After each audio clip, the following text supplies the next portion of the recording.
লজ্জা, লজ্জাশীলতা, লজ্জা পাওয়া বা লজ্জা করা, এটাকে যদি আমরা 100টা ভাগে ভাগ করি, হায়াকে, লজ্জাকে যদি আমরা 100টা ভাগে ভাগ করি, তাহলে একেবারে 1 থেকে আরম্ভ করে 100 পর্যন্ত প্রত্যেকটা সংখ্যাই ভালো।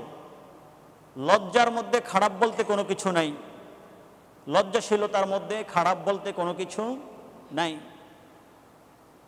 আল হায়াউ খায়রুন কুল্লুহু, লজ্জার মধ্যে যতটুকু আছে সবটাই ভালো, এর মধ্যে 1%ও খারাপ নাই। সুবহানাল্লাহ।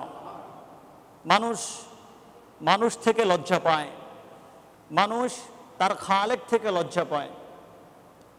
মানুষ যখন শয়তান ওয়াসওয়াসা দেয় কোনো গুনাহ করার জন্য, তখন সে তাড়াতাড়ি তার প্রভুর কথা মনে করে, আমি যে গুনাহ করতে যাচ্ছি, আমার কি আল্লাহ থেকে লজ্জা হয় না? কারণ তিনি তো আমাকে দেখছেন। এই জন্য রব্বে কারিমের কথা যখন সাথে সাথে মনে হয়, সে সাথে সাথে আপনার গুনাহ বর্জন করে, সাথে সাথে পাপ বর্জন করে।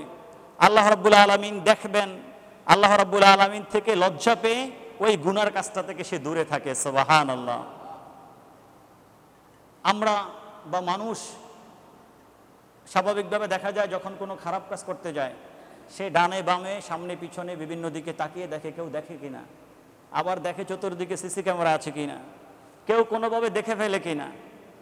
যদি দেখে না ফেলে তাহলে সে সেই পাপ কাজ করে, কিন্তু যদি তার মনের মধ্যে এটা থাকে যে কোনো সম্ভাবনা আছে আমি যে পাপ কাজটা করবো এটা কেউ দেখে ফেলবে, যদি এই ভয়টা থাকে তাহলে সে পাপ কাজটা করে না। কেন করছে না? এটা লজ্জায়।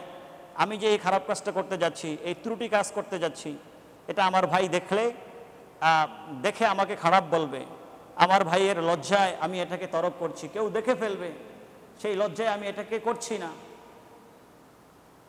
দিনের বেলায় মাহে রমাদানে মুসলমান না, শুধু আমাদের অমুসলিম ভাইয়েরা বিভিন্ন জায়গায় দেখা গিয়েছে যে মাহে রমজানে তারা প্রকাশ্য খায় না, প্রকাশ্য তারা খায় না।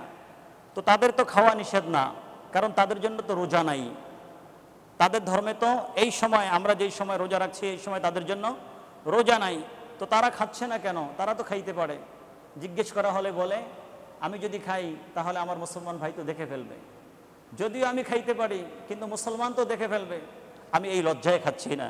আলহামদুলিল্লাহ, আল্লাহু আকবার। এই যে সমাজের মধ্যে লজ্জা এখনো আছে, যার কারণে আমরা দেখতে পাই যেই সমাজে, যেই বাড়িতে, যেই ফ্যামিলির মধ্যে যত বেশি লজ্জা আছে, ওই ঘরের মধ্যে তত বেশি রব্বে কারিমের পক্ষ থেকে বরকত আছে, কল্যাণ আছে। সুবহানাল্লাহ। এই জন্য দেখবেন যেই পরিবারের মধ্যে এখনো সন্তান বাবা মা থেকে লজ্জা পায়, সন্তান বাবা মা থেকে লজ্জা পায়, সন্তান বাবা মার লজ্জায় অনেক কাজ করতে পারে না, আবার বাবা মাও সন্তানদের থেকে লজ্জা পায়, লজ্জায় অনেক কাজ করতে পারে না। এভাবে ভাই বোন, পরিবারের সদস্য পরস্পরের মধ্যে যে লজ্জা রয়েছে, এই লজ্জা তাদেরকে দূরে ঠেলে দিচ্ছে না, বরং এই লজ্জা তাদেরকে কাছে করে দিচ্ছে। কারণ এই লজ্জার কারণে রব্বে কারিমের রহমত আকাশ থেকে তাদের উপরে নাজিল হচ্ছে। সুবহানাল্লাহ। এই জন্য যেখানে লজ্জা আছে সেখানেই কল্যাণ আছে, যেখানে লজ্জা আছে সেখানেই বরকত আছে। আজকে দেখেন একই রুমের মধ্যে, একই জায়গায়, একেবারে ফ্যামিলির সদস্য সবাই মিলে তারা আপনার টিভির পর্দায় বা বিভিন্ন পর্দায় বিভিন্ন কিছু দেখছে। সেখানে এমন সিন মাঝে মাঝে আসছে যেটা বাবা এবং মা তারা শুধু দেখতে পারবে একসাথে, তাদের সাথে ছেলেরা মেয়েরা বসে দেখতে পারবে না। কেন? এটা তাদেরকে লজ্জা বাধা দিবে। কিন্তু সেই লজ্জাটা এখন উঠে গেছে। এখন সেই লজ্জা উঠে যাওয়ার কারণে যেই সিন, যা বাবা এবং মা তারা একা দেখবে, লজ্জা উঠে যাওয়ার কারণে ওই জিনিসটাই এখন ছেলে সন্তান সহ একসাথে দেখছে। লজ্জা নাই, লজ্জা উঠে গেছে, হায়া নাই, হায়া উঠে গেছে, লজ্জা শরম উঠে গেছে। যার কারণে বাবা মা ছেলে সন্তান সবাই মিলে একসাথে দেখছে, ছোট ভাই বোন সবাই মিলে একসাথে দেখছে। এটা রেজাল্ট কি হয়েছে? এর কারণে দেখা গেছে ওই পরিবার থেকে কল্যাণ উঠে গেছে, রহমত উঠে গেছে, ওই পরিবার থেকে বরকত উঠে গেছে। আল্লাহ রাব্বুল আলামিন আমাদেরকে লজ্জার ভূষণ পরিধান করার, লজ্জার পোশাক পরিধান করার তৌফিক দান করুন, আল্লাহুম্মা আমিন।